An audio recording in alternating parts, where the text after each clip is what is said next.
Live. There we go. Okay. Now we're good. Let me just make sure the chat roll is going. Should be good. Come on, chat people. You know, I was telling Sean before the call, we've been doing this for 2 years, and Google Hangouts is still confusing.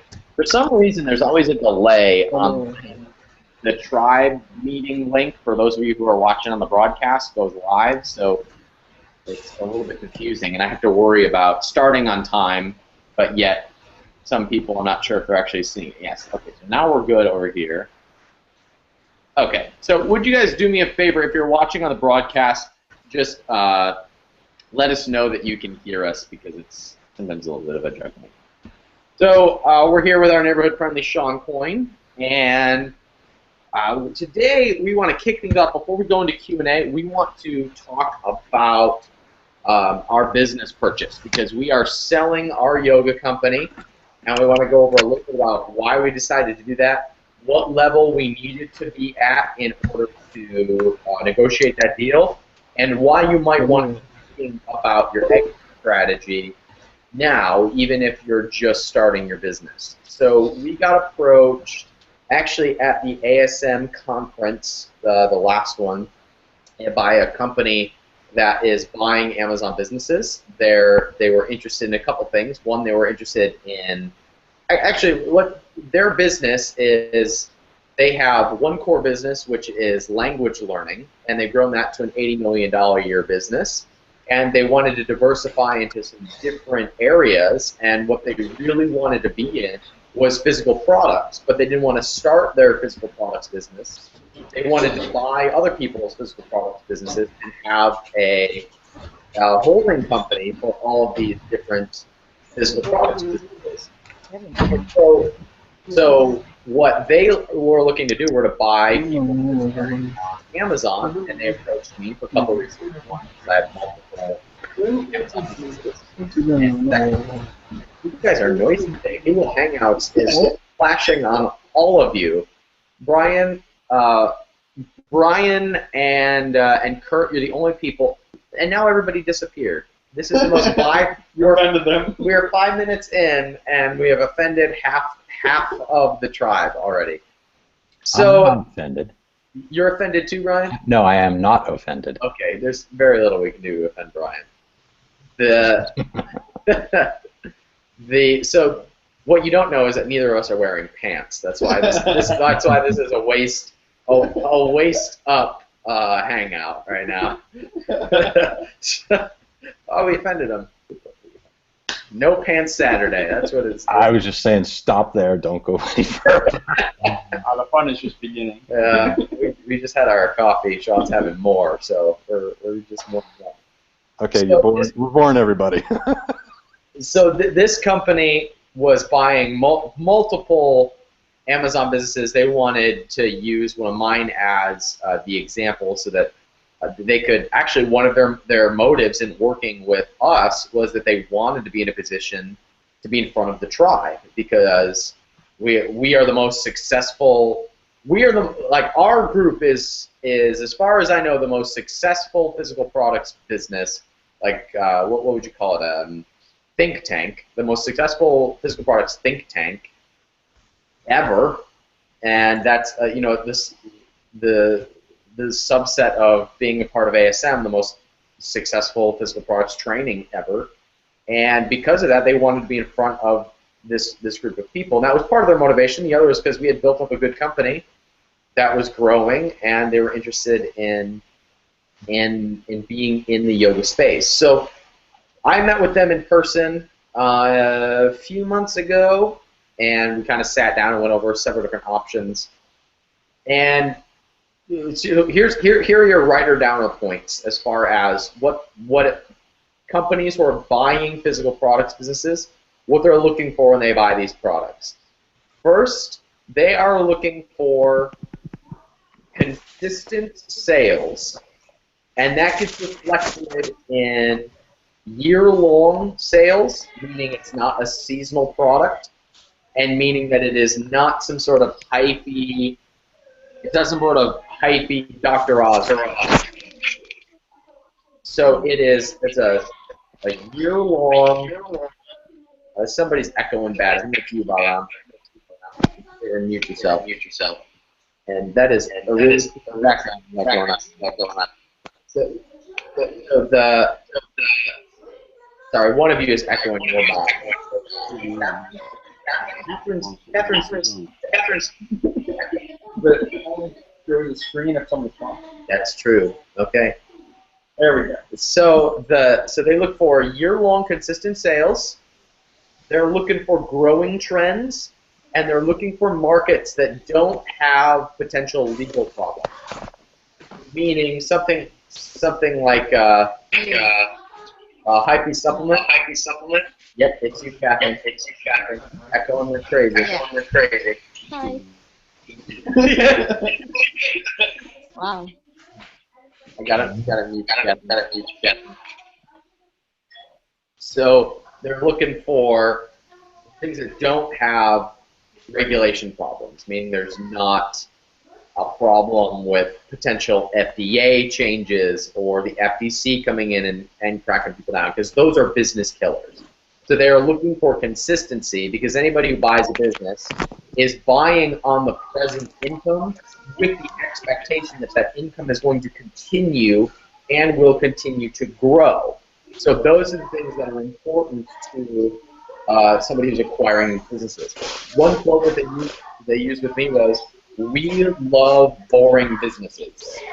We were actually talking about one of the businesses here in the tribe, and we were like, "Yeah, it's a really profitable business, but a really boring business." And they said, "We love boring businesses."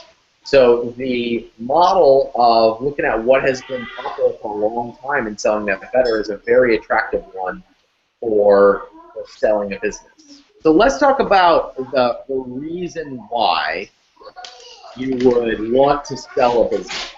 Because when you sell a business, it's kind of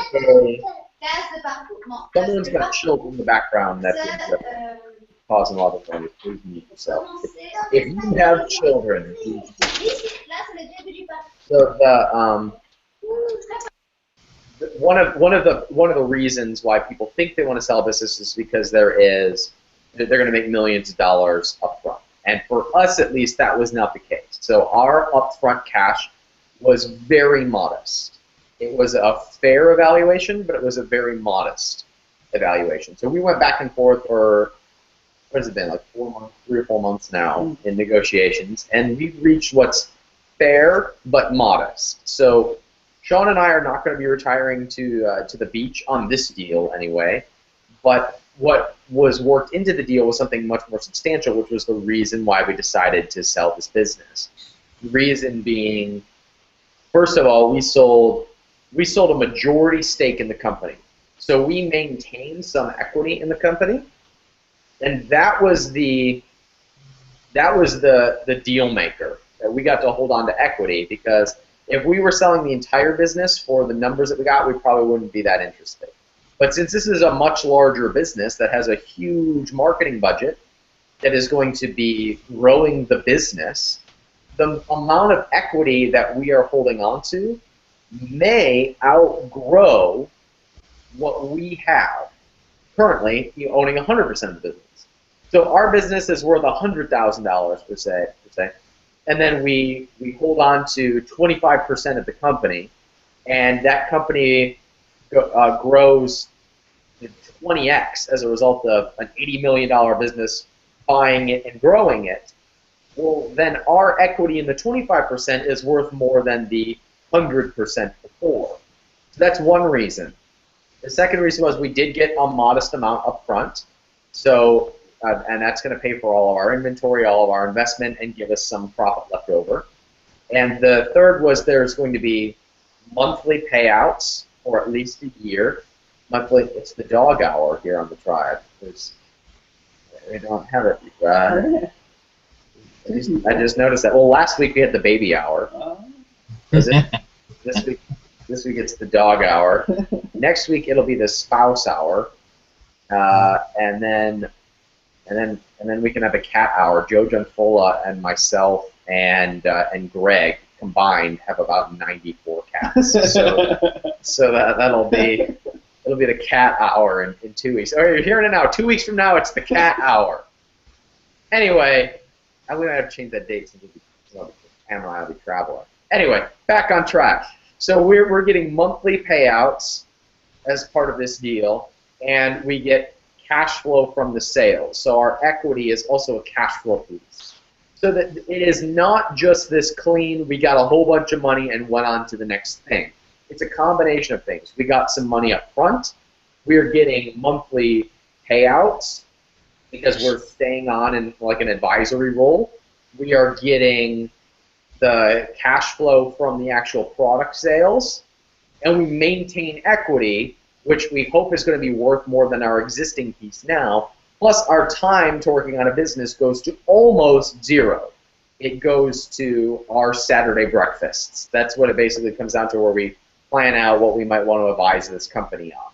So our work gets put down to zero. Our cash flow stays just about the same, and we hold on to equity, our personal cash flow anyway, what we take from the business, plus our equity in the business hopefully will grow beyond what we held before. So it was not just this sell for a bunch of money. My hope is, I haven't been asked to speak at the next ASM event yet, but I hope to be, and if that's the case, it'll be right after we close on this deal, and I hope to be able to reveal all the details and everything at that point in stage that I'd like to make the presentation about. So the question then is, what do we do next? What do we do next as far as we've sold the business? Since our time goes to zero, but our cash flow and our net worth stays just about the same, hopefully more, we can then move on to starting other businesses. We can go on to advising more tribe members. We can go on to a myriad of things. What we personally are looking at doing is advise some tribe members, and that's why we put that survey out on the Facebook page for working with a couple of tribe members to grow their business. And for somebody who's not Sean or myself, the process, one of the options is you can then make your whole practice building and selling these businesses, and having the cash flow and the piece of equity be part of your overall portfolio, rather than it just being one business. You can hold on to a percentage of a myriad of businesses that you've built and then sold to a buyer or a series of buyers. So I hope that helps you understand the reason why we decided to sell, and kind of what you need to be thinking about, because there are, most entrepreneurs get into this business thinking they're going to grow this business, they're going to have $10,000 a month cash flow coming in, and that's what they're going to live on. And there are several ways to get there, and there are exit strategies. There are several different exit strategies. I've never had to say this before, but I'm sorry, Catherine. I love you, but you're echoing horribly. Well, Sean and I were joking on the way here that somebody should do a YouTube mashup of all the times on Google Hangouts that I have to say, "Godson, you're killing me," and now we'll add in Catherine, you're killing me. So this is going to be an official. Are you dancing, Bahram? Are you listening to? Bahram is listening to dance music right now, and he's fist pumping. Is what he's doing. Bahram, you're killing me. It's the kid hour. Okay, kids, you're killing me. We'll have the dance fist pumping hour soon. There's two of them. That threw me off. So since we were talking about buying and selling businesses, I hope that gives you some insight into the different exit strategies that you can be thinking about, because it's not just buy a business and hold on to the business forever. It can be buying the business, selling a piece of it. It can be buying a business, leasing a business. It can be several different modalities to profiting from this business. It doesn't have to be you operating it. There's several different ways that you can do this. So what I'd like to do before we just do the general update of Godson's on the chat box now. He says, too much calling of Godson. That's funny. So any of you who want to ask questions about this process, I know it's, for those of you who are in the 4th version of the tribe, I know this is going to be kind of way ahead of where you need to be thinking. But I want you to keep this in mind as you're building your business, that there's several different avenues where you can take this. And the people who bought our business, they're tribe members. They watch these Hangouts, so you're going to have, well, once we complete these deals, you'll have access to those people, and they'll be looking for more businesses to purchase. So this is something that's going to be available to tribe members, not available to people outside of the tribe, but they're intimately familiar with the tribe and how we do things. And our tribe members, they're silent members. They just kind of observe, but they're looking to buy these types of businesses. So those of you who are on this call get to see these potential opportunities. So if you guys have questions, feel free to type them in the chat box, or you can unmute yourself, and we can rap about this. We'll take a couple minutes to talk about this, and then we'll just move into some general Q&A. Hey, Ryan, Yo. I'm not asking specifics, and you don't obviously want to disclose specifics, but how was the business valued? Were you looked at as a manufacturer, or were you looked at as a distributor, knowing that distributors oftentimes will have a higher multiple? We were valued as an asset. So I don't know what that means as far as a distributor versus manufacturer, but we were valued as an asset. And we were valued as a multiple on the profit, the monthly profit. Now, this is different. This is a great question. This is different than how a lot of traditional businesses get valued. A lot of traditional businesses get valued on revenue and not on profit. Internet businesses are a little bit different. Now, this was the case with me when I was buying and selling websites too. I only negotiated on profit, not revenue. And they did the same thing because the internet is so finicky. Amazon could make a change. Amazon could slap us. There could be a Google algorithm change. A bunch of different things can happen. So they value on profit, not on revenue. And also, remember that most revenue buyouts are stock buyouts. So when Facebook buys Instagram for $1 billion, it was almost 100% stock, not cash. Ours was cash. So we had a small piece. Our remaining equity can be converted into stock, but right now it's just equity. And so ours was a multiple on the profit that it was bringing in on an average over the trailing year. So they averaged our year and then did a multiple on that, and then they gave us a number, we negotiated. They came back, we negotiated. So it wasn't an exact number. It wasn't the exact multiple that they originally threw out. We negotiated terms that we thought were more fair. The one thing that they have told us is that if a business only has 5 months of history, or if there's a big spike, that will get factored into the overall average. So if you're like, hey, I released product number 2 and it outsold product number 1, and that was 4 months ago, and my business is 4 times the size of it, it's not fair to evaluate the previous 7 months. I only want to evaluate on the previous 5, the ones that were $40,000 a month rather than 10. That is something you can negotiate as part of these valuations. But ours started as a hard, here's the average over the last 12 months, times this by their number. We went back and forth and negotiated from there.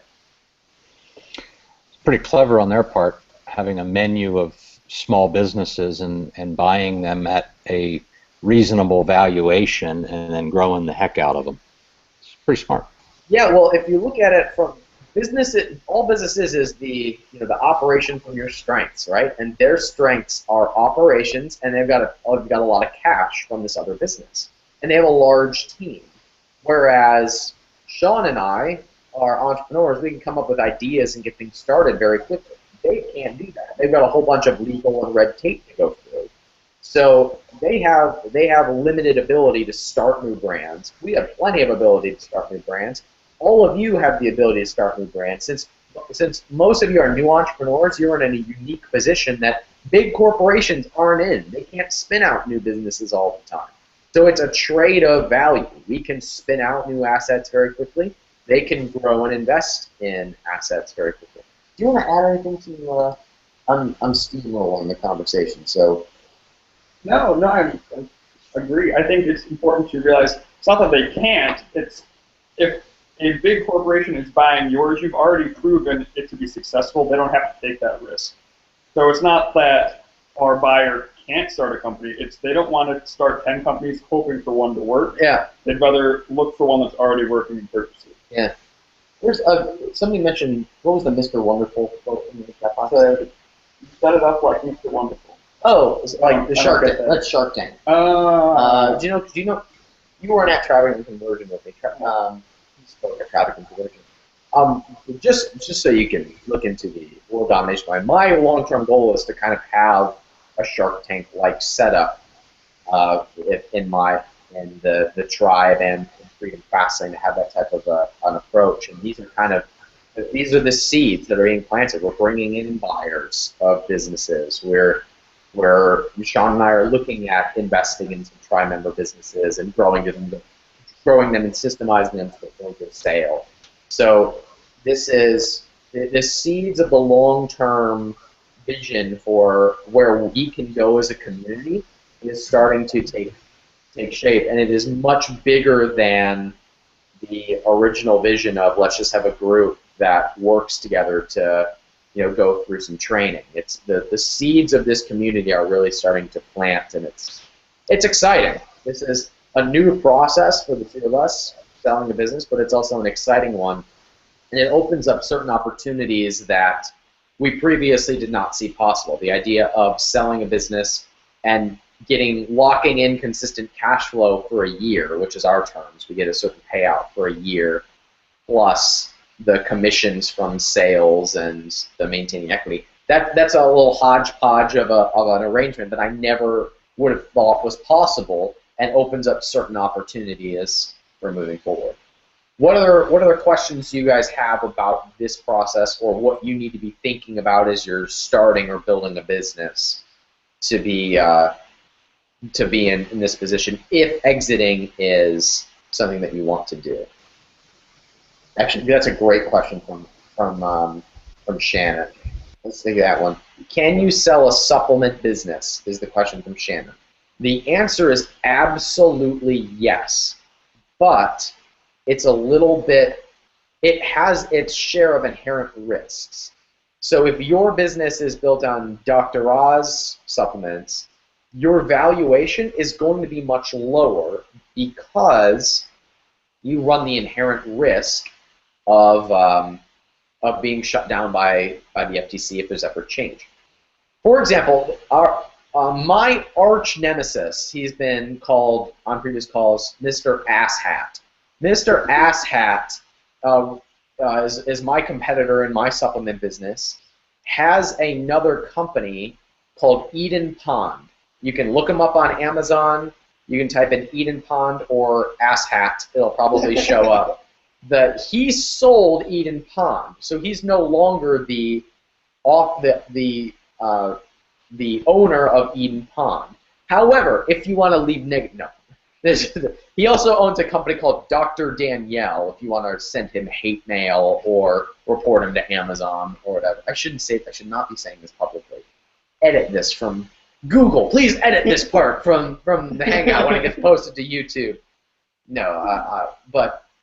He owns a company called Dr. Danielle as well, and he's a cheating asshat is what he is, and he sold Eden Pond for I think a bunch of money, at the peak of Eden Pond's growth, and so yeah, you can sell a supplement business. There are just certain risks that get involved when you're selling supplements. I wish I could go back and take all the words that I said out of because he could see this and then come to my house and murder me, which wouldn't be beyond with some of the dirty tricks he has pulled, it wouldn't surprise me you showed him when I was in trouble. Great, because we're at my house, so he's going to come here and kill me. Perfect. Okay, I am off the hook now. So, yes, you can sell a supplement business, but your valuation is going to be lower because of the inherent risks. With that in mind, if you have other assets, if you have other things that bring up the value, a customer list, recurring billing, sales from other channels that are not Amazon, something that is an asset that you control, your valuation can go higher rather than that can offset the loss that you have from the inherent risks of your business. Actually, one of my we were talking about acquiring my supplement business with these same people that end up are buying Zenactive, and they wanted to buy it, but there was one product that they thought was inherently risky. I did not agree with their assessment of the risk, but they did not want to buy it because of that. They actually were interested in buying that line but eliminating that product. I thought that their risks were unfounded. I disagreed, and we ultimately decided not to have any talks about that. I ultimately don't want to sell that business anyway because we've got really cool things going on in that business. But that was discussed. They liked the business a lot, but they did not want to take on the risk of one product. It's kind of an interesting thing. Did our e-commerce site factor into the sale? What percentage of sales came from the e-commerce site?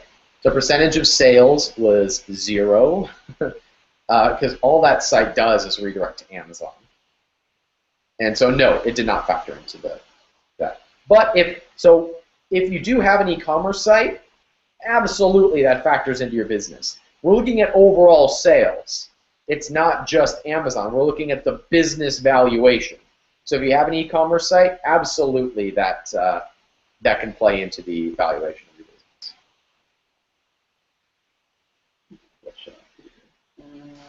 Ryan, this is Darren.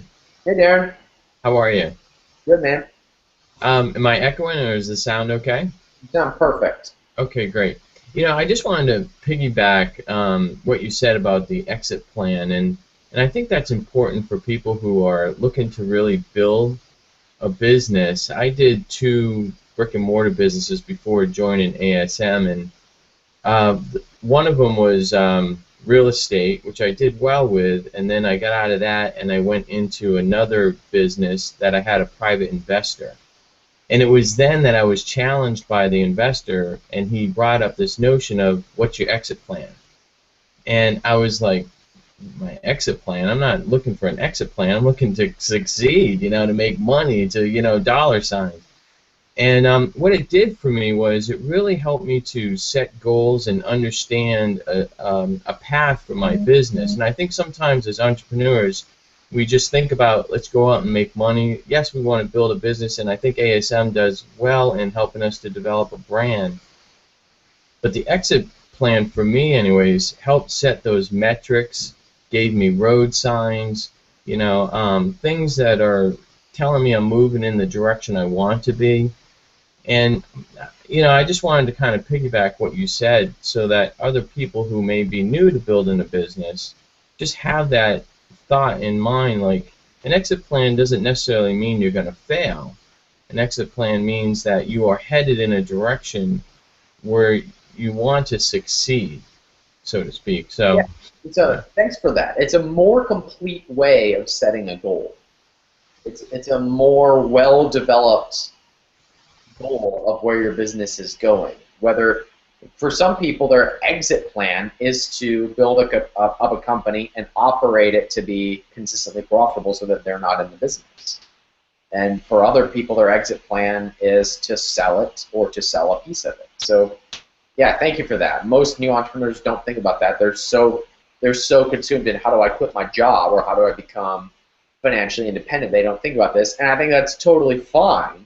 But it helps with the planning process to think, where do we want this business to be completed, and then hand it off to somebody else if we can pursue other goals. Yeah, because also you may find that, hey, a year from now, what I was passionate about, I have a new passion, even though my business is doing well.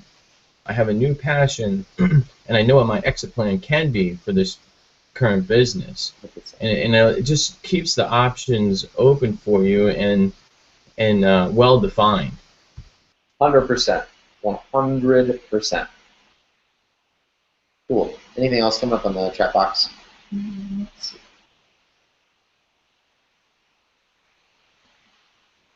Will they buy Me Too items? Oh, actually, this is a great question. Will a company buy Me Too items, meaning white labeled products that aren't special or aren't custom? Or does it have to be our original new product? The answer is Me Too products in a lot of cases are just fine. So as long as the revenues are there, as long as the consistency is there, they're happy. So think of it this way. When we meet on these calls, I often give you my set of criteria for going into a business. Small, lightweight, over $20, made in the USA, and is a consumable, right? And I say over and over again, you're probably not going to get all of these. But if you get most of these, you're in a good spot. They take the exact same approach with buying a business. So they want it to be low in risk, consistent sales, consistently year-long, meaning not seasonable, high margins, easy to take over. They have their set of criteria. And they're going to weigh certain factors because they're probably not going to get all of these. Their perfect deal would be to be all of these. But that's rarely going to happen. Instead, they're going to be looking at which of these are most important, how do we reevaluate the deal because the choice number 3 is a little bit weak, or there's some regulatory issues. So each deal is going to be different. None of them are going to be exactly copied versus the previous one. So they're weighing a certain number of factors, and your business is going to be unique in that process. You've seen a competitor buy out. Have you seen a competitor, from Thomas Miller, have you seen a competitor buy out a company to avoid competition? I've seen it in, not me, but I have seen it in website buying it on when I was really into that. So yeah, I used to do that, and I've seen lots of people do that, but I haven't seen it on Amazon. Cool, so what I'd like to do now, that's the structured training for today. What I'd like to do now is hear where you're at in the training, what sticking points you're having, and, oh, actually, good question from Godson just came in. Can a resident outside the U.S., oh, well, yeah. Sorry, Godson, your question was it threw me off because it was a little bit off topic, but it's an easy question. Can a seller outside the U.S. sell supplements? Yes, as long as your supplements are sourced from the U.S. and your company is based in the U.S. As long as you do that, you're fine. Bless you. All right, so where are you at in the training? How can I help? And what roadblocks are preventing you from getting to the next level?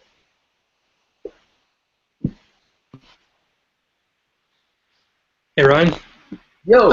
I've got a number of questions, but I'll start with one and not be too selfish here. The first thing is, I wonder if it's a good idea to have a 100% guarantee for a consumable. It's not an ingestible, but it's a beauty product, so to speak. So is that 100% guarantee still a good thing? And also, how do you deal with that, like outside of Amazon? So let's say someone hates it and they return it, but they want, like, I don't know. I don't really know what Amazon does other than you can, like, set a fulfill order to send them a new copy, right? And then Amazon can refund them and whatever. But is there anything outside of that? And also, is it a good idea for a consumable? Great question. And I say 100% guarantee is a good idea in every business, whether it's a consumable or non-consumable or whatever it is, expensive, cheap. 100% guarantee increases conversions beyond your added cost. So yes, some people will take advantage of your 100% money-back guarantee, but the bump in conversions you get from having that far outweighs what you will get as far as flack from customers. Flack isn't the right word, but far outweighs that. So yes, you should have 100% guarantee on a consumable product. What you can do outside of that, this wasn't so much well, there was a situation with one of my products in one of my other businesses that wasn't yoga related, where somebody was dissatisfied with our product, so we refunded them and sent them other versions of their consumable. So we sent like 3 different products, just as I'm sorry that this didn't work out for you. Turned an unhappy customer into a very, very happy customer. So that wasn't a money-back guarantee thing. That was just us providing over and above awesome customer service to turn a nasty customer into a happy customer. So that wasn't unique to having a consumable. It was just something we decided to do. But with a consumable, yes, if somebody's like, I need more time to see how I'm returning, I want to return this because I need more time to see if it works, you have the option where you could send them a new one to extend their time and prevent a refunder from hitting your Amazon store or from hitting your numbers. So the cool thing about consumables is, yes, you can send them additional stuff that will often satisfy a complaint. But that doesn't really factor into the money-back guarantee part. It just helps mitigate some unhappy customers. Oh. Kurt, there? Yeah. Is that something that's all done through Amazon, like the money-back guarantee, or is that something that's sort of outside that the company itself has to deal with? So if you're with that customer. If your sales come from Amazon, the refund process through Amazon is very simple. They just pack it up, send it back to Amazon. Amazon refunds them. You don't have to do anything. If they contact you directly, all you have to do is link directly to the Amazon description of how to refund a product. Now, if it's a sale that came off of Amazon that's coming through an e-commerce store, that's obviously a different process. But if it's on Amazon, they have to go through Amazon's channel in order to get that refund.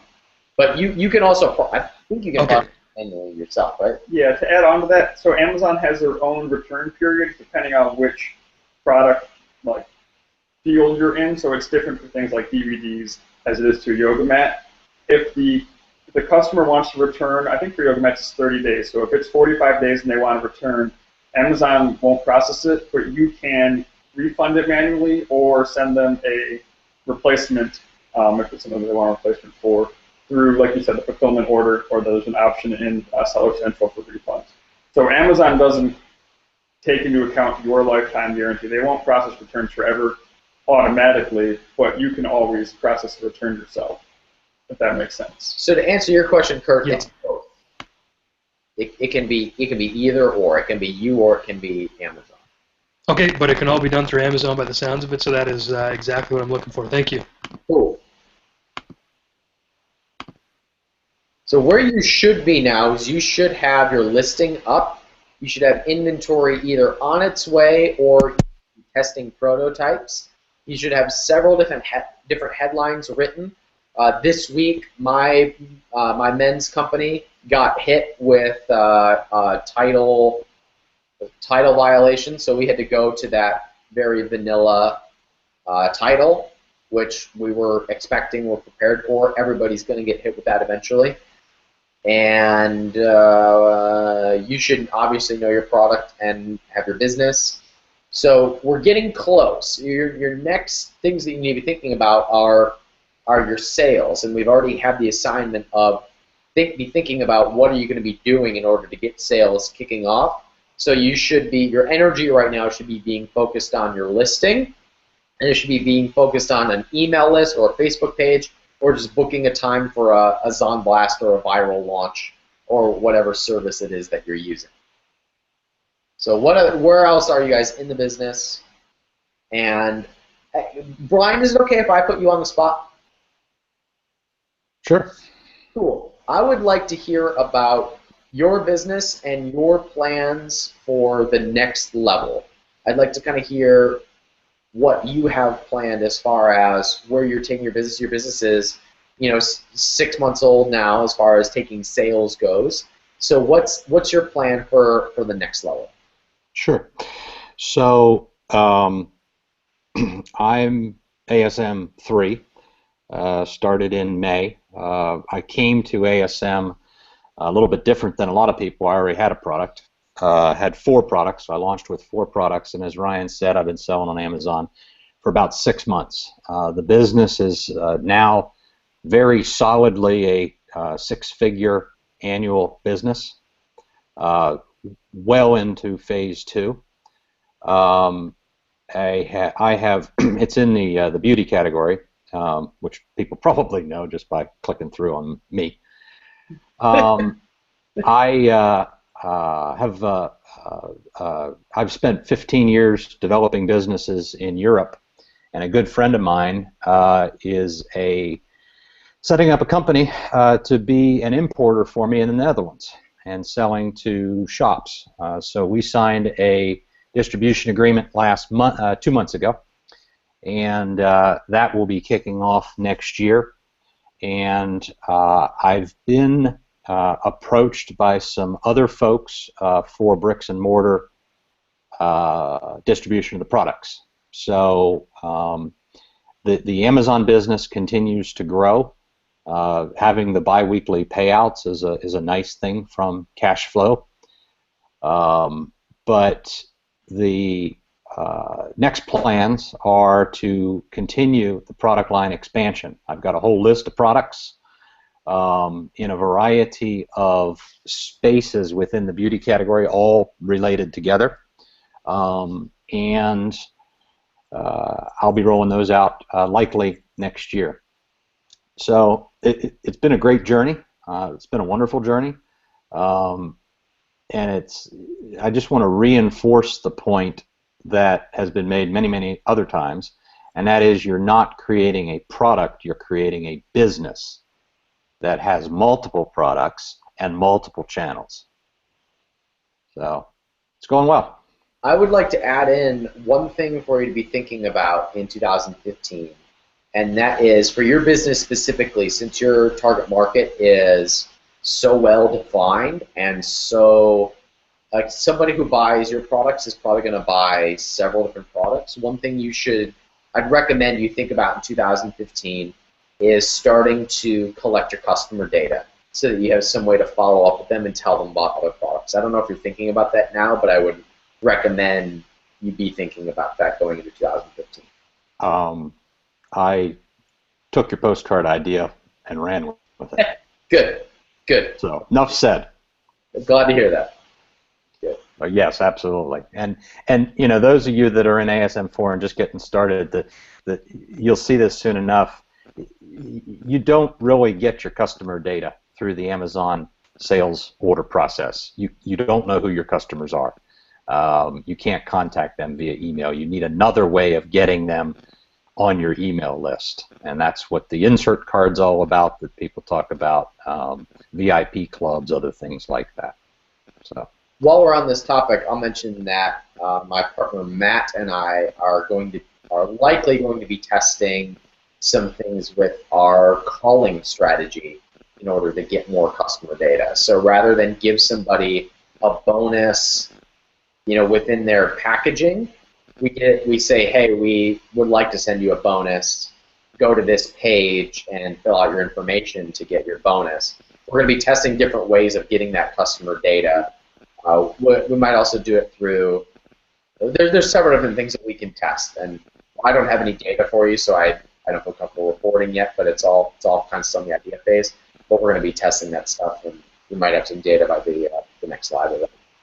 So Ryan and Sean, if you don't mind sharing on Zen Active, what sort of email capture rates have you experienced, and which were the best ways to capture emails?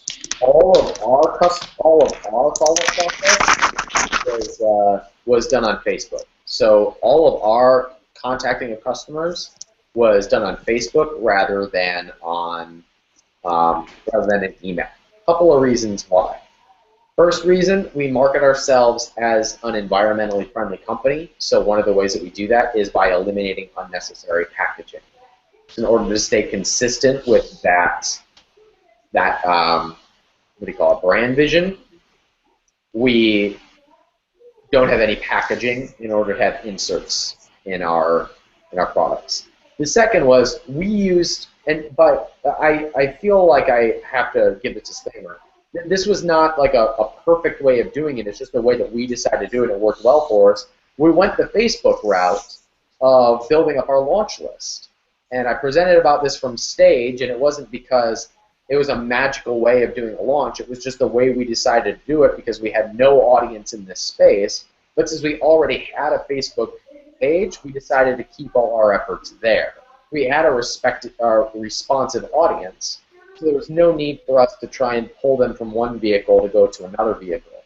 The only way that we added onto that was we would sometimes send them to blog posts or YouTube videos that were on our blog, and we had an email capture form there. But all our efforts to really communicate with our customers were done on the Facebook page. To add on to that, so the Facebook page is what we have been using to build the email list.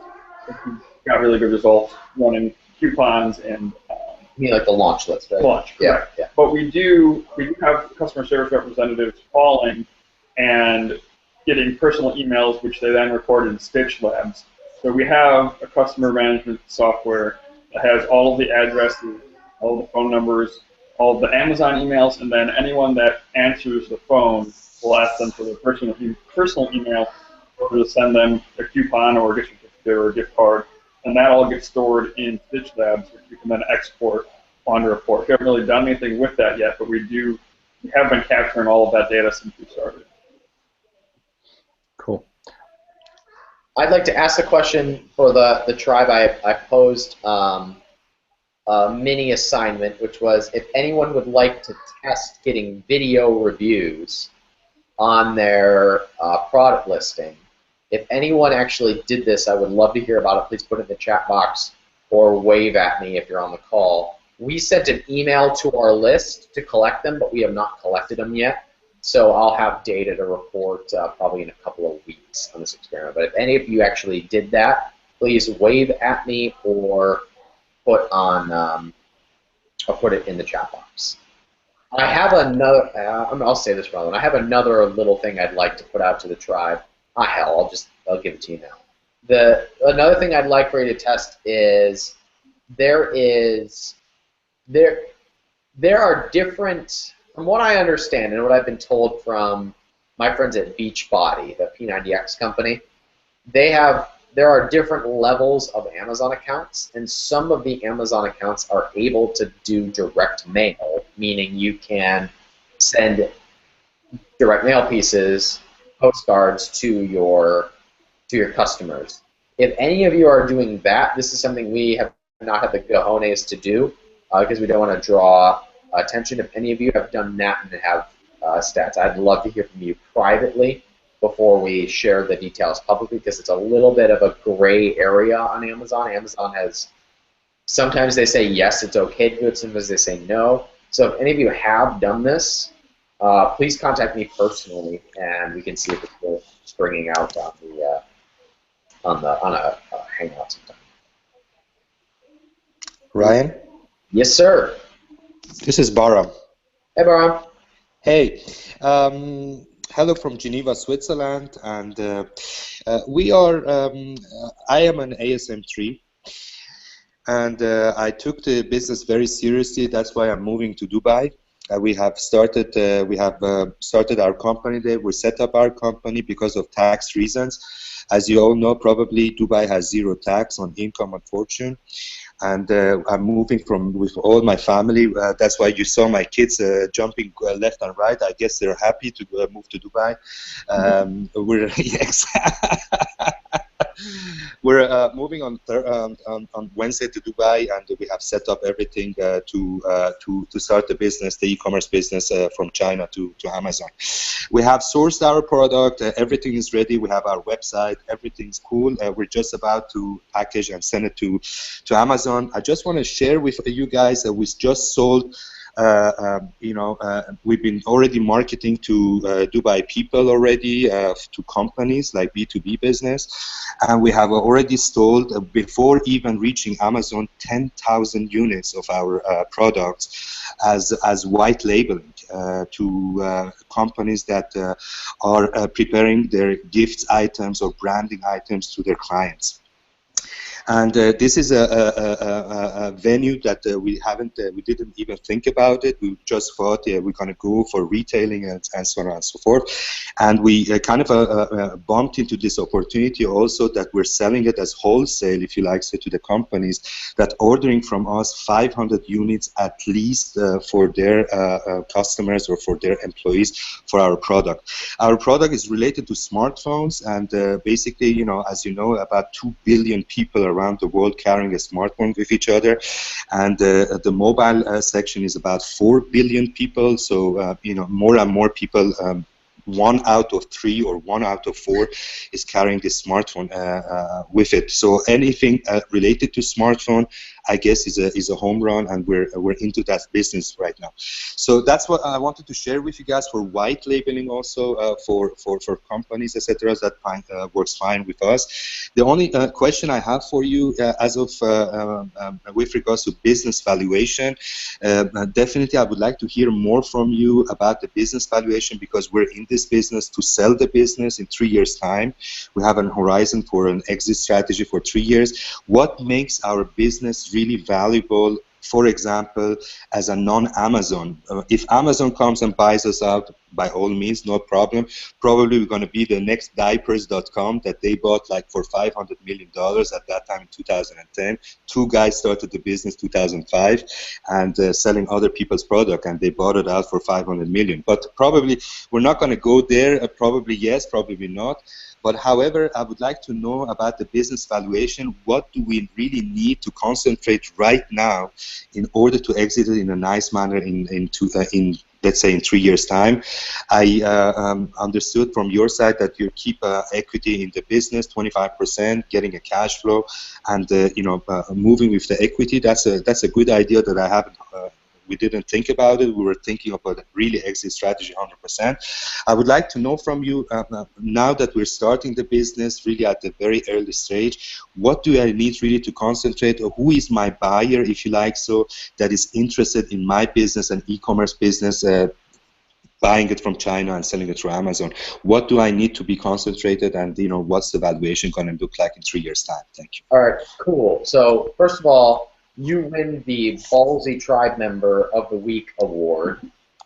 First of all, you get it. I'm gonna give it to you next week too. For moving your family and for already selling, even though you're not on Amazon. Your prize is you get the leftovers of Sean's coffee, which is some grounds.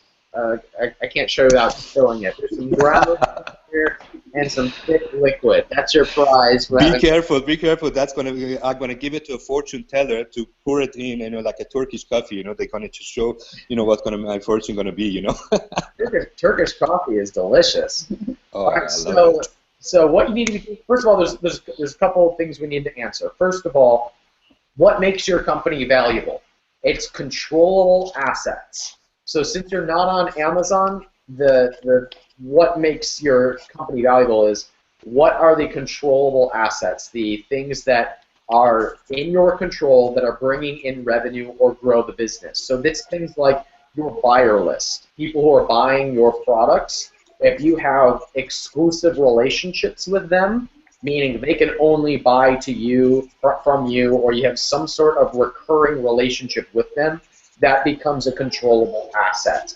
If you have some sort of distribution channel that is unique to you, it could be a customer list, it could be an e-commerce store, that is a controllable asset. So it is things that add value to your company or bring in sales that you directly control. So the things that you're doing are actually more valuable than taking sales on Amazon, because what you're doing is building up a more controllable asset than selling on Amazon. Amazon is one buyer. Your existing buyers who are buying 500 to 1,000 units at a time, they are your own buyers, so they are controllable. All right, so that's the first thing that you need to be thinking about as far as what makes the company valuable. From a future valuation standpoint, the things you need to be thinking about are how do we make these sales consistent, and how do we develop systems and processes that operate beyond myself? Meaning we're automating the process as much as possible. This is one of the main things that companies look at when they're evaluating a company, because if they're buying your workload, it devalues your company. But if they're buying your asset that is already automated, that inflates its value. So it would be less valuable if they had to come in and automate all your processes. But if your processes were already automated, first of all, you're going to make more money when you own the company, and second of all, you're going to work less and think about growth of the company, and third, your company is going to be worth more than if you had not thought about automating the process. Best book I've read on automated systems is a book called Work the System. It's a really easy read. I read it on the beach in Mexico. It's by Sam Carpenter. It's about automating your business to the point of having systems and processes. So you are far ahead of the curve, my friend. I would like to reserve some time with you on a future call to talk about how you were able to sell to those wholesale buyers. If you're comfortable with sharing that on a future call. Sure, absolutely. Because my idea is like for Amazon also, we consider in Dubai there is huge shopping malls already. So whenever I go to these malls, and the biggest shopping mall in the world is Dubai Mall, of course, and whenever I go into this Dubai Mall, it gets me inspired because I see Amazon exactly like a shopping mall with all these stores coming in, and the client walks in and goes to the info desk and say, hey, where can I buy these shoes, and where can I buy this, and they say, sir, go left, go right, go to the second floor, and you're gonna get there. So if I'm gonna, if you like, so bribe that guy, the info guy, and put an ad there that he sees me that goes left and right, that's gonna be Amazon. But hey, I feel that Amazon is gonna be more interested in people bringing those people to the shopping mall rather than the people already in the shopping mall looking already left and right. They know already Dubai Mall and looking left and right. So me, basically, I'm bringing these people to the Dubai Mall, the shopping mall, or to Amazon, right? And they say, oh, okay, now I'm in the store. This is your store. Okay, I'm going to buy it from your store. So I brought these people to Amazon or to this Dubai Mall, and basically I'm going to become more valuable, basically, of bringing the people to this shopping mall rather than extracting those people hanging out in the shopping mall. I feel this is my gut's feeling that I'm going to be more valuable on those people that I brought to the shopping mall rather than having extracted all those people, or got used of these people that were already hanging out on the shopping mall. You see, so yeah, by all means, I'm ready. But my question also to you, another question I have, how valuable, why Amazon would be interested in a business like ours, like a third-party buyer? I completely understand. I imagine that somebody wants to get into a business like this, but I was told that Amazon themselves, they come and offer you to get your brand and to provide you also some kind of a cash for your business. Why Amazon would be interested? Because they're going to be ultimately having all the data and all the customers, and they give their credit cards and everything to Amazon and not to us, for example. So they have already the data. Why would Amazon be interested in your business to buy you out? That's another question I have.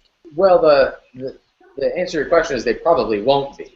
Okay. Amazon probably won't be the buyer of your business or any of our business. The reason why they buy a diapers.com is because diapers.com has controllable assets that contribute to Amazon's overall goal. Right. So they go into people, as far as, actually people do buy diapers on Amazon, and it's actually a very large recurring revenue play for Amazon to then take an additional channel that people that Amazon currently doesn't have access to, and be able to tap into those new users and that new model. So that's a deployable asset that they have access to that they didn't have within their store.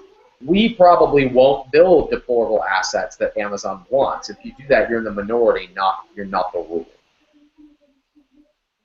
The people who do buy companies are people who are looking for some sort of controllable asset that adds into their existing controllable assets. Right. By the way, remind me to tell you sometime about my story in, shoot, what was the town called? It was a two-name town in Switzerland. It was like Hans hyphen something. little podunk town about 20 minutes outside of Zurich, and it was one of the scariest and weirdest. I had some very weird moments in that town. Like a ghost town, or what was it? So I flew into. I booked a place in Zurich because I knew that in Zurich most people spoke English. Little did I know that this place was not in Zurich. It was about 15 miles outside of Zurich, and no one spoke English. Nobody spoke English. Not a lick of English. Oh man! At 4 p.m. on a Sunday, when I'm trying to get something to eat, and I accidentally order horse meat, things then took a turn for the worse. So it was just I'll never forget it. It was one of the oddest and coolest experiences of my life in this little town outside of Zurich, and I thought it was Zurich. Little did I know, little American tourist. Oh, how cute! And this big English is trying to get around in rural. But what a weird but cool experience. Horse meat. How was horse meat? All right, tribe members. That was an eventful call. We talked about a lot. My brain's a little bit fried. Let's take a couple. Are there any interesting chat box questions we should hit before we call it a day?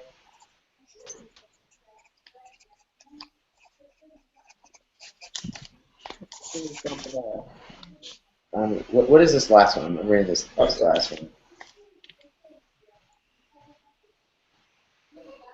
Oh, somebody's just saying that a cool way to interact with your customers and get them to leave feedback is a service called Grabimo, Grabimo. I don't know anything about that. Somebody's saying I have a question that comes in a bag. Should I add an insert to that product, or will I get in trouble when Amazon employees see it since there's something to hide it? It's a very interesting question. You probably won't have any problems as long as you don't violate terms of service. You might have to be a little bit overt in the way that you are connecting with your customers. But if you say added with your order, you get a free ebook. Go to email us at this or go to this website to claim your ebook. Probably won't have any trouble. But you can it is okay to email Amazon and ask them if you can do something. If you add an insert to your packaging, sending them to their bonus, it's okay to ask them if it's yes or no. If they say no, then you know better than me the answer to this question. Okay, hey, Ryan, guys. Yes, who was saying something? Darren. Hey, Darren, go ahead. Yeah, just real quick, maybe this might be a good future tribe conversation call, because it's been touched upon a couple times by Brian and Bahram, which is how do we network in outside of the internet to provide more sales for us on Amazon? Because I think that's a crucial or important aspect that you don't necessarily hear in the ASM training, but we're sending our product this week to Amazon. We already have 50 people waiting that we sent a test market to, who are waiting for us to say our product's now launched on Amazon, and they're going to write reviews. So, business cards, whatever. Maybe that's a good future call that we can have. Yeah, it's something that we do pretty heavily in our supplement business, is aggressively market to other channels. And that's why 2 weeks ago I drew out that content marketing strategy. You can switch out the Amazon sales page as your own sales page. But yeah, this is something that will hit more in our live events when we're in person, which brings me to one house cleaning item. I posted in the tribe. We're doing the first ever Freedom Experience, which is going to be a 3-day workshop here in Austin, Texas.